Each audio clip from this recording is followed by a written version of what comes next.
오늘 말씀은 우리가 너무나도 잘 알고 있는 말씀입니다. 아마 여기 계신 우리 성도님들도 다 암송하고 계실 정도로 많이 이렇게 외우고 있고 또 이렇게 묵상하는 그러한 말씀인 줄 알고 있습니다.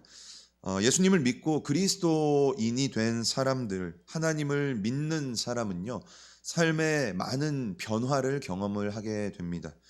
어쩌면 그 중에 가장 큰 변화 또는 가장 중요한 변화라고 할 수 있는 것은 우리의 마음과 심령 가운데 기쁨과 감사가 생긴다라는 것이죠. 예수님 믿기 전에는 그러한 기쁨과 감사가 없었는데 예수님을 믿고 난 다음에는 기쁨과 감사가 생기는 것이고 또한 하나님께 또한 기도하게 되는 것이죠. 먼저 예수님을 믿는 우리에게는요, 기쁨과 감사가 있습니다. 이것은 우리의 인생이 뭔가가 잘 풀리고 또한 기도하는 것마다 다 응답이 되기 때문에 기쁨과 감사가 생기는 것이 아니죠. 예수님을 믿게 되면 우리의 내면의 변화가 일어나게 됩니다. 그리고 우리의 영혼 가운데도 변화가 일어나게 됩니다. 그리고 우리가 살아왔던 그러한 인생의 가치와 목적이 변화가 되는 것이죠. 그리고 그러한 변화를 통해서 예수님이 우리에게 공급해 주시는 그러한 기쁨과 감사가 우리 안에 생기게 되는 것입니다. 그것이 예수님을 믿고 난 다음에 일어나는 변화인 것이죠. 그리고 더 나아가서 우리는 그 기쁨과 감사의 근원이 되시는 예수님을 우리가 가까이 하고 또한 그 예수님과 우리가 동행하기 위해서 주님께 기도하게 된다라는 것입니다. 그래서 우리가 예수님을 믿는 그리스도인의 삶 가운데는요, 이러한 기쁨과 감사 그리고 기도가 늘 있어야 한다라는 것이죠. 어떻습니까? 우리 성도님들은 요즘의 삶 가운데 그러한 주님이 주시는 기쁨과 감사 그리고 주님 앞에 하는 그러한 기도가 내 삶에 있는가라는 것을 우리가 한번 좀 생각해 봤으면 좋겠습니다. 그리고 오늘은 특별히 이제 이 말씀을 통하여서 그렇다면 기쁨이 무엇인가, 감사가 무엇인가, 그리고 기도가 무엇인가에 대해서 우리가 함께 살펴보는 그러한 시간을 가지길 원합니다. 바라기는 오늘 말씀을 통해서 저와 우리 모든 성도님들의 마음과 심령 가운데 이러한 주님이 주시는 기쁨과 감사와 기도가 넘쳐날 수 있기를 주님의 이름으로 간절히 소망합니다. 먼저 오늘 말씀 18절 말씀을 함께 보시면요. 18절 말씀 우리 한 목소리로 읽어보겠습니다. 함께 읽습니다. 범사에 감사하라. 이는 그리스도 예수 안에서 너희를 향하신 하나님의 뜻이니라. 아멘. 18절 중반을 보면 이렇게 이야기합니다. 이는이라고 말합니다. 이는이라는 것은 이것은 이라는 것이죠. 여기서 말하는 이것이라는 것은 무엇이냐면요, 그 앞구절에 나와 있는 기쁨과 감사와 기도를 이야기를 하고 있는 것입니다. 그러면서 이 기쁨과 감사 그리고 기도란 무엇이냐면 그리스도 예수 안에서 여러분들을 향하신 하나님의 뜻입니다 라고 이야기를 하고 있습니다. 여기서 하나님의 뜻이다 라고 말할 때 이 뜻이라는 것은요, 헬라어로 델레마라는 것인데요, 그 의미를 보면 뜻, 의도, 소원, 목적, 의지라는 그러한 단어의 의미가 있습니다. 그러니까 우리가 하나님 안에서 기뻐하고 감사하고 또 주님께 기도하는 이러한 행동들은 하나님이 우리를 향하신 하나님 아버지의 바람이다, 또는 하나님 아버지의 뜻이다, 하나님 아버지의 어쩌면 소원이다라는 그러한 의미가 이 안에 담겨져 있는 것이죠. 놀랍지 않습니까? 하나님이 우리 성도님들을 향한 소원이 있다라는 거예요. 하나님의 바람이 있다라는 것입니다. 그것이 무엇이냐면 우리 성도님들이 주님 안에서 기뻐하는 것, 주님 안에서 감사하는 것, 그리고 주님께 기도하는 것, 이것이 우리 하나님 아버지의 소원이다라는 것이죠. 그 첫 번째 우리 함께 살펴보면 첫 번째는 항상 기뻐해라 라는 것입니다. 데살로니가 전서 5장 16절 말씀 우리가 외우고 있죠. 항상 기뻐하라 라는 것인데요, 항상이라는 헬라어 판토테에는 언제나, 항상, 늘이라는 그러한 뜻이 있습니다. 이게 똑같이 되어 있죠. 그리고 기뻐하다라는 이 헬라어 카이로 안에는요, 유쾌하게 되다, 때로는 행복하다, 그리고 기뻐하다, 즐거워하다, 또는 누군가를 환영하고 축하해 주는 그러한 의미가 이 안에 담겨져 있습니다. 오늘 말씀은 우리에게 우리가 항상 기뻐할 것을 강조를 하고 있는 것이죠. 항상 기뻐한다라는 것에는 무슨 의미가 있습니까? 모든 상황 속에서 어떠한 형편 가운데 있든지 우리가 기뻐해야 된다라는 것이에요. 그러니까 좋은 일이 생기고 돈이 많이 벌고 또 우리가 기도하는 것들이 하나님 안에서 다 이루어지면 기뻐하고, 그렇지 않고 몸이 병들고 물질이 없어지고 주님 안에서 힘들고 어려워지면 안 기뻐하고, 이게 아니라 성경이 우리에게 말하는 이야기는 어떠한 상황 가운데서도 우리가 기뻐할 수 있어야 된다라는 것을 성경이 우리에게 말하고 있는 것이죠. 성경을 보면요, 예수님의 제자들인 사도들이 그러했습니다. 사도행전 5장 41절 말씀이 있는데요, 우리 함께 41절 말씀 함께 읽어보겠습니다. 시작. 사도들은 그 이름을 위하여 능욕받는 일에 합당한 자로 여기심을 기뻐하면서 공회 앞을 떠나니라. 아멘. 예수님의 제자들이었던, 특별히 예수님에게 선별되었던 그 12 사도들은요, 예수님의 이름을 증거하고 복음을 증거를 하다가 능욕을 받게 되었다라고 성경은 이야기를 하고 있습니다. 그런데 사도들이 그러한 능욕과 모욕을 당했을 때 어떻게 했습니까? 절망하고 우울해했나요? 그렇지 않았다라는 것이죠. 41절 하반절을 보면 그들이 예수님의 이름으로 인해서 모욕을 받고 능욕을 받는 것을 오히려 기뻐하였다라고 성경은 이야기하고 있습니다. 그런데 여기서 말하는 이 능욕이라는 것은요, 그저 예수님 전하다가 당신이나 믿어 막 욕하고 뭐 이런 정도의 능욕이 아니라, 이 41절 앞에 40절을 보면 사도들이 어떻게 됐냐면 복음을 증거를 하다가 공회로부터 채찍질을 받았다라고 이야기를 하고 있습니다. 그런데 이 채찍질의 원어를 보면 원어가 어떻게 되어 있냐면 껍질을 벗기다라는 의미가 담겨져 있는 것이. 그러니까 그 채찍질이 얼마나 강력했냐면 이 사람의 피부에 껍질을 벗겨낼 정도의 그러한 채찍질을 사도들이 받았다. 그러한 능욕을 사도들이 받았다라는 것이죠. 그런데 그들이 어떻게 행동했습니까? 그러한 핍박과 육체의 고난 속에서도 예수님으로 인해서 기뻐했다라는 것이죠. 성경을 보시면 또는 기독교의 역사를 보면 이러한 일들이 수도 없이 많이 일어났다라는 것을 우리는 알 수가 있습니다. 그리스도인들, 예수님을 믿는 사람들은요, 예수님 믿는다는 이유 하나만으로 그들이 감옥에 갇히기도 하고 돌에 맞기도 하고, 그리고 그 가족들을 떠나서 쫓겨나기도 하고, 또는 로마 시대에 보면 그들이 화형을 당하기도 하고 십자가에 못 박혀 예수님처럼 똑같이 죽기도 하고, 그들이 목이 잘려서 죽는 참수를 당하기도 했다라는 것이죠.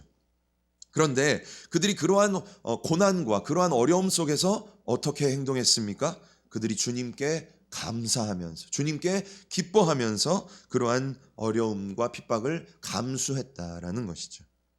자, 그렇다면 우리에게 의문이 생기는 것은 어떻게 해야 그러한 환경과 상황을 초월하는 기쁨을 우리가 누릴 수가 있느냐라는 것입니다.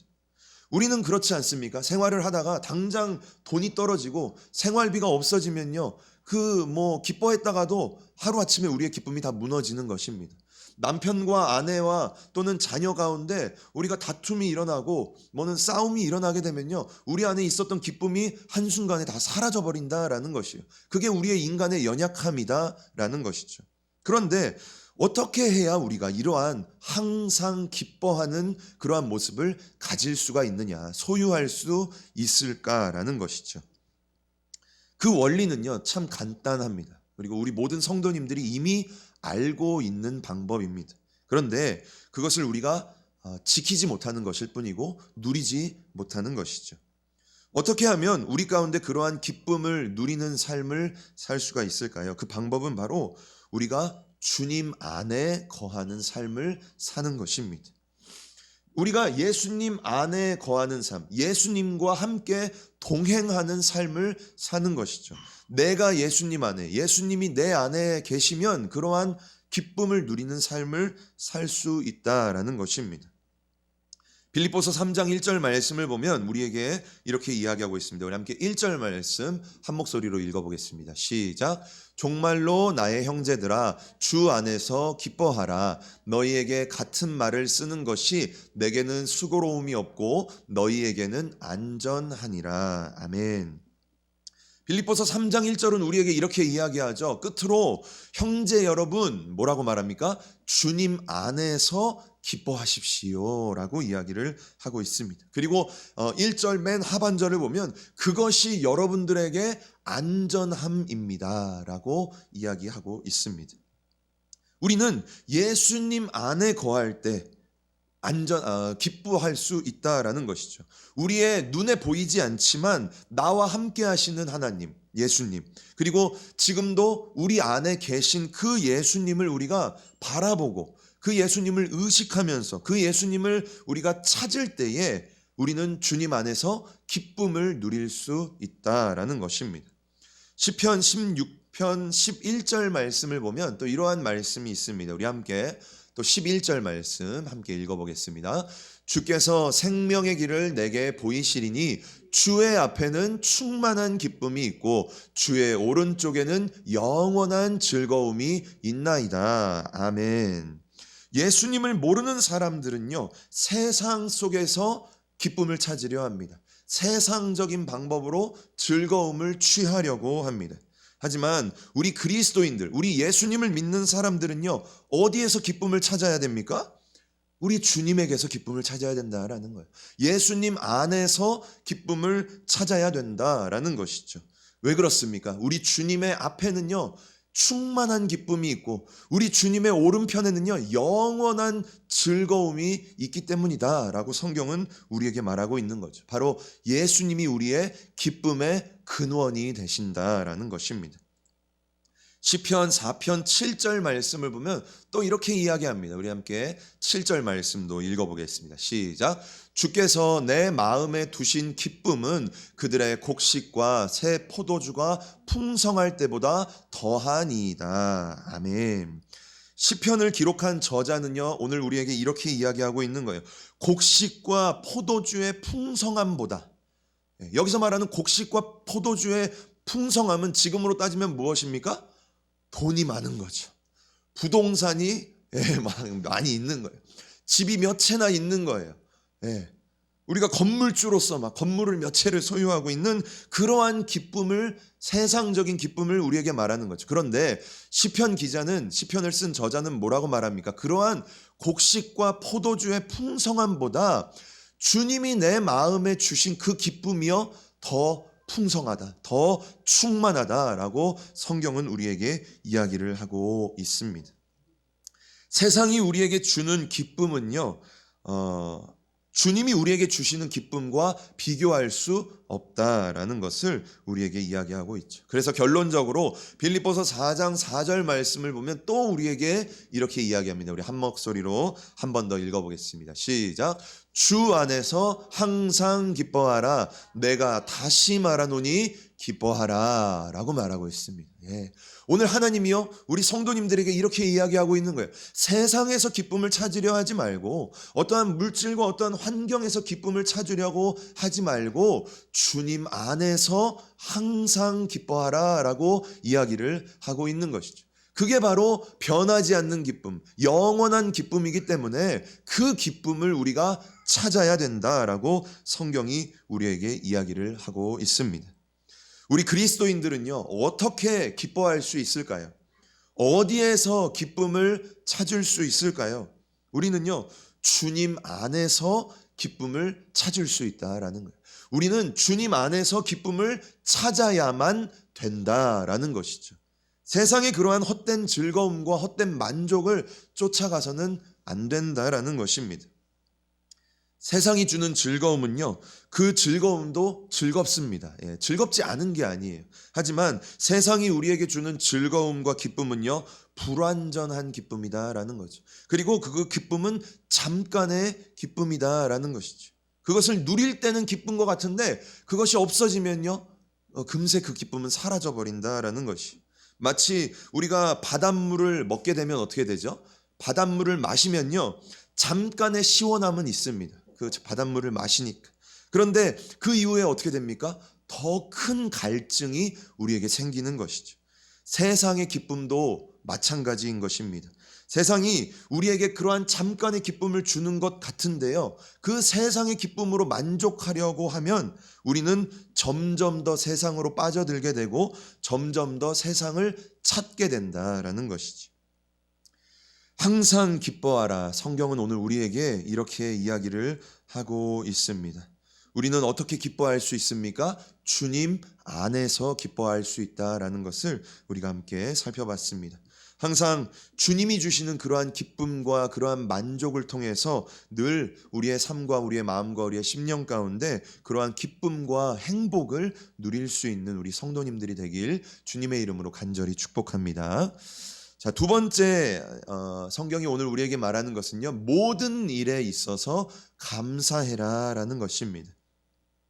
우리 17절 말씀 잠깐 건너뛰고 18절 말씀 우리 한 번 더 읽어보겠습니다. 함께 읽습니다. 범사에 감사하라. 이는 그리스도 예수 안에서 너희를 향하신 하나님의 뜻이니라. 아멘. 이렇게 말하고 있는 것이죠. 범사에 감사해라 라고 말하고 있습니다. 헬라어 범사라는 것은요, 파스라는 단어인데요, 그 안에는 모든 또는 어떤 것이든 전체에 라는 그러한 뜻이 담겨져 있습니다. 그런데 여기서 말하는 이 파스라는 것은요, 아까 우리가 항상 기뻐해라 라고 말할 때 이 항상이라는 단어랑 범사에라는 단어랑 같은 그러한 단어입니다. 같은 의미를 두고 있는 그러한 단어인 것이죠. 그래서 여기서 말하는 범사라는 것도 모든 것에 있어서 감사해라, 모든 일에 감사해라 라는 그러한 의미가 있습니다. 그리고 감사하다라는 헬라어 안에는요, 그 뜻을 보면 감사하다, 감사를 표현하다라는 그러한 의미가 담겨져 있습니다. 신약 성경을 보면 이 감사하다라는 단어가 38번 사용이 되었는데요. 그런데 이 38번 사용된 이 감사하다라는 단어를 살펴보면요, 거의 독점적으로 누구를 향한 감사를 이야기하고 있냐면 하나님을 향한 감사를 이야기하고 있다라는 거예요. 38번 중에 무려 2번만 빼놓고 36번을 하나님께 감사해라 라고 이제 이야기를 하고 있고, 단 2번만 사람에 대한, 동료에 대한, 이웃에 대한 감사를 표현을 하고 있다라는 것이죠. 이것을 통해 우리는 무엇을 알 수 있습니까? 우리가 범사에 감사해야 된다라는 거예요. 모든 일에 있어서 감사해야 된다라는 거예요. 그런데 그 안에 괄호가 쳐져 있고 뭐라고 얘기하고 있냐면 범사에 하나님께 감사해라 라고 성경이 우리에게 이야기를 하고 있다라는 것이죠. 예수님도요, 성경을 보면 이렇게 하나님께 감사하는 그러한 내용을 우리가 성경에서 많이 찾아볼 수가 있습니다. 마태복음 15장 36절을 보면 예수님께서 떡 7개와 생선 2마리를 가지고 사람들을 먹이시는 그러한 사건이 있는데요, 우리 함께 36절 말씀 한 번 더 읽어보겠습니다. 시작. 떡 7개와 그 생선을 가지사 축사하시고 떼어 제자들에게 주시니 제자들이 무리에게 주매. 아멘. 여기서 축사하다라는 것을요, 우리는 이렇게 조금 축복하다라는 것으로 조금 오해할 때가 있어요. 그런데 그거는 축복하는 게 아니라 예수님이 감사했다라는 것을 의미하고 있는 것입니다. 오병이어 때도 예수님이 그 물고기 2마리와 떡 5개를 가지고 하나님께 감사를 한 다음에 사람들에게 나눠주는 장면이 나오고 있는 것이죠. 누가복음 22장 19절에도 이렇게 이야기를 하고 있습니다. 이 누가복음 22장 19절은 성찬식을 하는 그러한 내용인데요, 우리 함께 19절 말씀 한 번 더 또 읽어보겠습니다. 또 떡을 가져 살해하시고 떼어 저희에게 주시며 가라사대 이것은 너희를 위하여 주는 내 몸이라 너희가 이를 행하여 나를 기념하라 하시고. 아멘. 여기서 예수님이 떡을 가지고 살해하셨다라고 말하는데 이 살해하다라는 것도 하나님께 감사했다라는 그러한 의미가 담겨져 있습니다.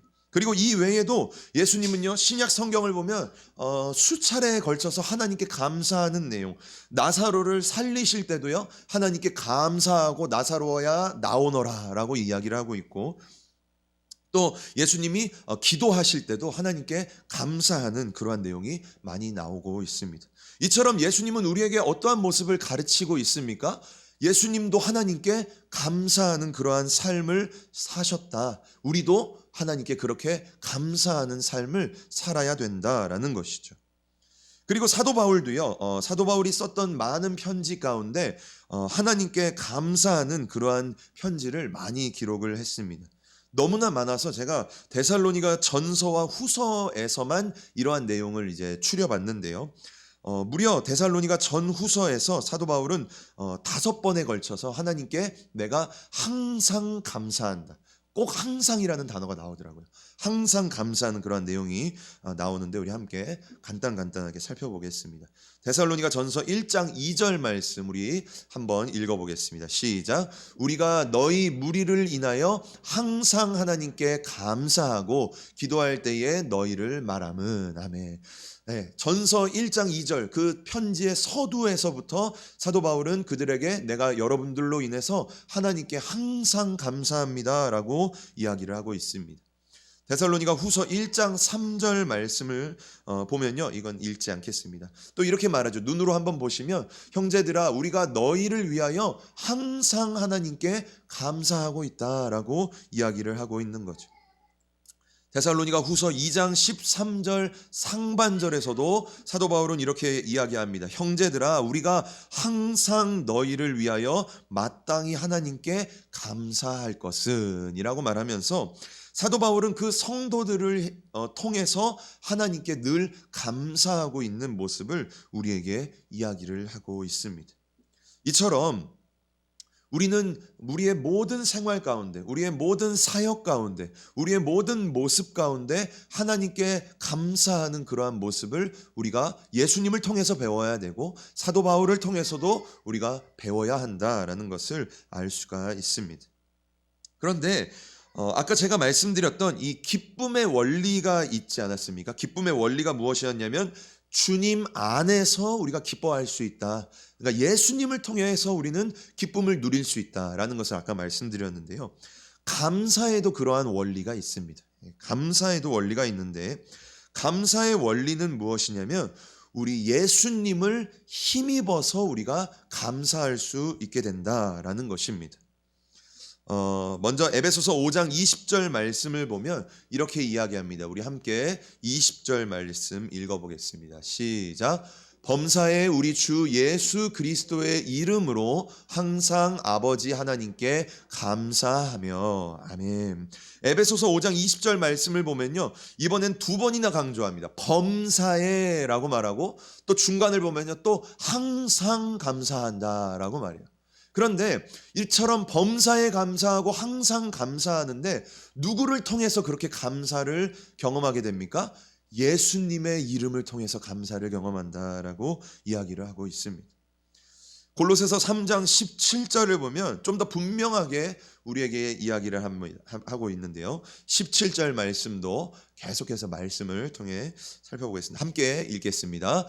또 무엇을 하든지 말에나 일에나 다 주 예수의 이름으로 하고 그를 힘입어 하나님 아버지께 감사하라. 아멘. 여기서 우리가 감사의 원리를 찾게 되는 것이죠. 우리 성도님들 어떻게 우리의 삶 가운데 감사를 할 수 있습니까? 막 그냥 감사할까요? 아니면 누구랑 비교해서 나보다 더 힘든 사람 보면서 아유 저 사람은 저렇게 힘드니까 나는 그거보다 좀 나으니까 그냥 주님께 감사하자, 그런 감사를 할 수 있을까요? 그게 아닌 거예요. 성경은 우리에게 뭐라고 말하냐면요, 우리가 예수님으로 인해서 예수님으로 힘입어서 하나님께 감사를 해야 된다라고 이야기를 하고 있는 것이죠. 우리가 예수님 안에 거할 때에 그러한 감사를 경험할 수 있다라는 것입니다. 우리가 그렇지 않습니까? 신앙생활을 열심히 하고 기도 생활을 열심히 하고 성령으로 충만하면요, 우리의 입에서 저절로 뭐가 나옵니까? 감사가 나오는 거예요. 저절로 주님 안에서 찬양이 나오고 기쁨이 나오게 된다라는 것이죠. 그래서 우리는 무엇을 통해서 그 감사를 경험해야 되냐면 예수님으로 인해 힘입어서 그 감사를 경험해야 된다라는 것입니다. 여기서 말하는 힘입다라는 헬라어는요, 디아라는 단어인데요, 전치사입니다. 무슨 의미가 있냐면 무엇을 통해서, 무엇을 동한, 무엇과 함께, 무엇 때문에라는 의미가 담겨져 있습니다. 그러니까 이걸 통해 여기에 이제 예수님을 집어넣는 거예요. 우리가 어떻게 감사할 수 있습니까? 예수님을 통해서 감사할 수 있는 거예요. 우리가 어떻게 감사할 수 있습니까? 예수님과 함께 감사할 수 있는 거죠. 그리고 우리가 왜 감사할 수 있습니까? 예수님 때문에 나를 구원해 주신 이처럼 연약한 나도 사랑해 주신 그 예수님 때문에 우리가 감사할 수 있다라는 것이죠. 우리가 감사의 이유를 어디서 찾아야 됩니까? 예수님 안에서 찾아야 된다라는 것을 성경이 우리에게 이야기를 하고 있습니다. 성경은 오늘 우리에게 범사에 하나님께 감사해라 라고 말합니다. 그런데 어떻게 감사할 수 있습니까? 예수님을 힘입어서 감사할 수 있다라고 이야기를 합니다. 마지막 이제 세 번째 이야기는요, 쉬지 말고 기도하라 라는 이 17절 말씀입니다. 5장 17절 말씀을 보면 쉬지 말고 기도하라 라고 우리에게 성경은 이야기를 합니다. 여기서 말하는 쉬지 말고 라는 단어의 뜻은요, 연속해서 그리고 생략 없이 끊임없이 계속적으로 라는 의미가 있습니다. 그러니까 쉬지 말고 기도해라 라는 것은 그냥 정말 말 그대로 쉬지 말고 기도하라 라는 거예요. 우리의 삶 속에서 쉬지 말고 우리가 기도해야 되는 것을 성경이 말하고 있는 거죠. 기도하다라는 그러한 단어의 뜻에는요, 기도하다, 간청하다, 예배하다라는 뜻이 이 안에 담겨져 있습니다. 그러니까 쉬지 말고 기도하라는 것은 우리가 끊임없이 주님 앞에 기도해야 된다, 쉬지 말고 기도해야 된다라는 것을 우리에게 이야기를 하고 있는 것이죠.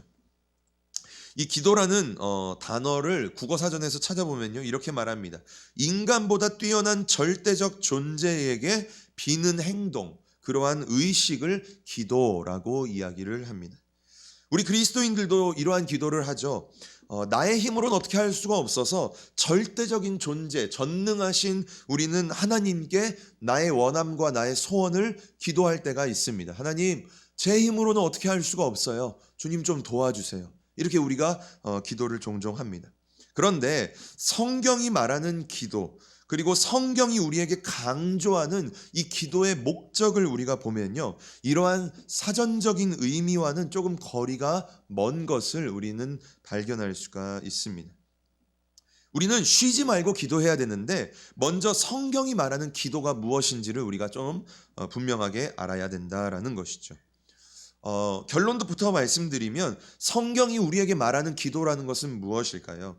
그것은 영이신 하나님, 우리 하나님은 영적인 존재이지 않습니까? 그래서 우리의 눈에 보이지 않는 분이십니다. 그러한 영적인 하나님을요, 우리는 무엇을 통해 경험할 수 있냐면요, 기도를 통해 그 하나님을 경험하게 된다라는 거예요. 우리는 기도를 통해서 그 영이신 하나님께 가까이 나아가게 되는 것이죠. 우리는 기도를 통해서 그 영이신 하나님의 마음과 뜻을 알고 분별하게 된다라는 것입니다. 한마디로 우리는 기도를 통해서 하나님과 교통을 하게 된다라는 것이죠. 이처럼 이 기도의 가장 우선시되는 이러한 목적, 기도를 통해서 하나님을 알고 기도를 통해 하나님을 경험하고 기도를 통해서 하나님의 뜻과 마음을 분별하는 그러한 모습은요, 누가 먼저 가장 모범을 보이셨냐면 우리 예수님이 가장 그러한 모범을 우리에게 보여주셨습니다. 누가복음 6장 12절 말씀을 보면요, 이렇게 이야기합니다. 우리 함께 12절 말씀 한 목소리로 읽어보겠습니다. 이때에 예수께서 기도하시러 산에 가사 밤이 맞도록 하나님께 기도하시고. 아멘. 성경을 보면요, 이렇게 말합니다. 예수님이 지금 밤이 맞도록 기도하셨다. 그러니까 밤새도록 기도하셨다라고 이야기하고 있습니다. 하나님의 아들이신 예수님께서 왜 이렇게 밤새도록 기도를 하셨을까요? 누구보다 하나님의 마음을 잘 알았던 예수님일 텐데 왜 예수님이 이처럼 밤새도록 기도를 하셨을까요? 이 12절 다음 구절 13절을 보면요.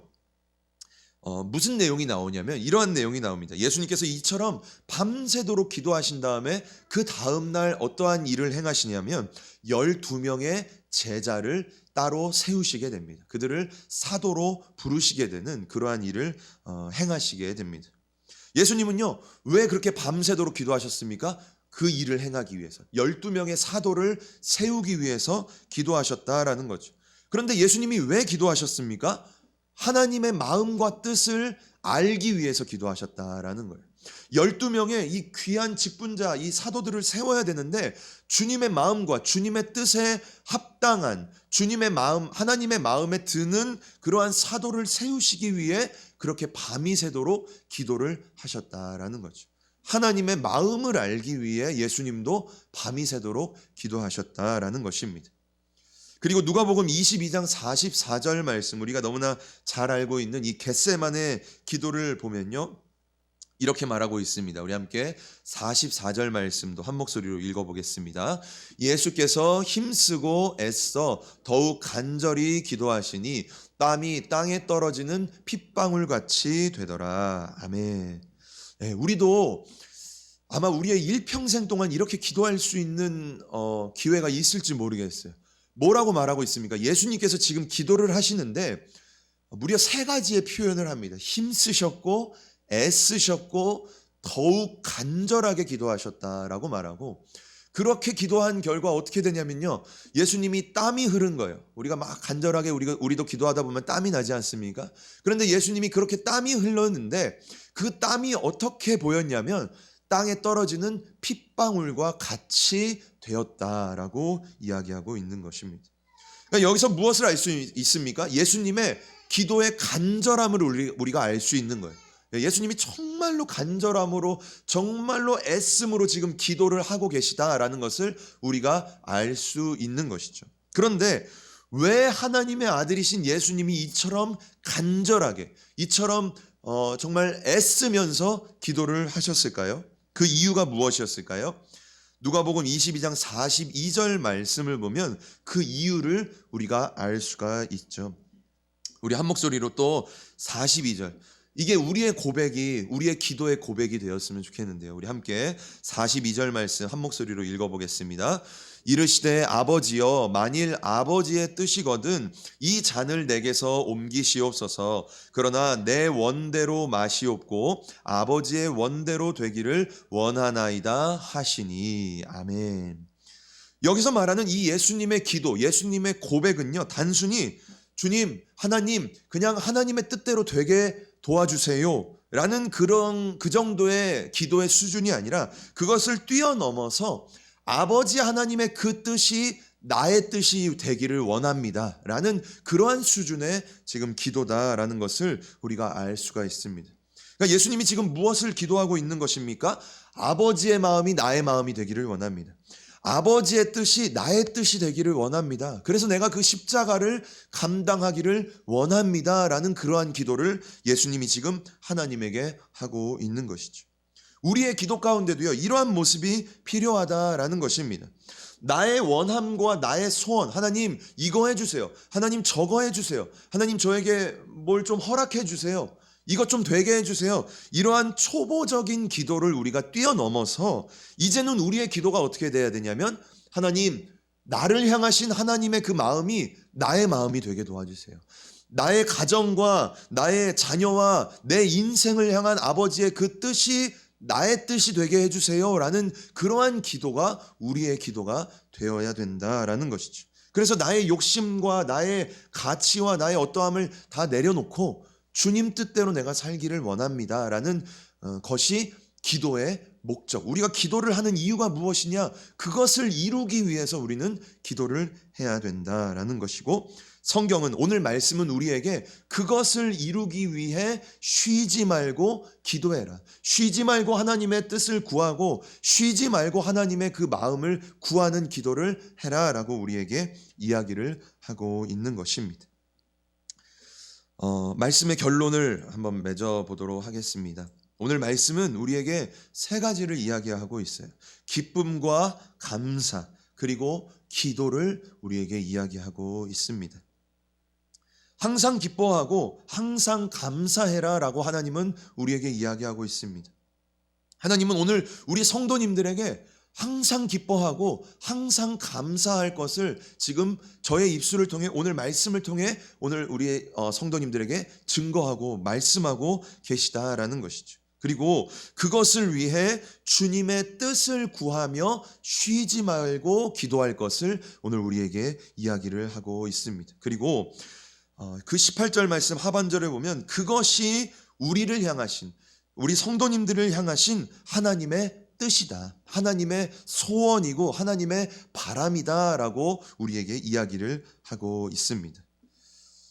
그리고 아까 나눴던 것처럼 우리가 그렇게 항상 기뻐하고 항상 감사해야 되는데 그 기쁨과 감사는 어디로부터 우리가 얻을 수 있습니까? 그것은 우리 예수님을 통해서 얻을 수 있다라는 것이에요. 세상이 줄 수 없는, 세상에서 맛볼 수 없는 그러한 기쁨과 감사를 우리는 예수님 안에서 누릴 수 있다라는 것을 성경이 우리에게 이야기를 하고 있는 것이죠.